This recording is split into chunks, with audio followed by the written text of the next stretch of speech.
If Messenger won't install on your Android phone, don't worry. This usually happens because of Play Store glitches, storage limits, or Google account sync issues. Follow these steps in order. First, check your storage space. Go to Settings, Storage, and make sure you have at least 1 to 2 gigabytes of free space.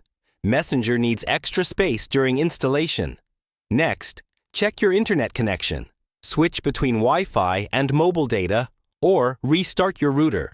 An unstable connection can stop the download midway. Now, clear Google Play Store cache.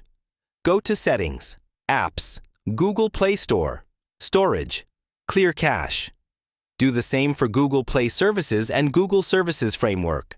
After that, restart your phone. This clears background locks that may block app installs. Then, update Google Play Services, open the Play Store, and install any pending updates.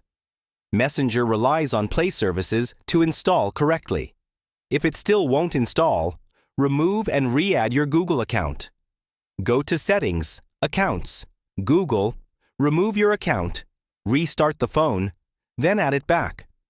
Finally, make sure your Android version is supported. Older Android versions may no longer support the latest Messenger builds. Once done, open the Play Store and install Messenger again. In most cases, it installs normally after these steps. If this tutorial saved you time, like the video, subscribe to LearnBase, and ask your next question below.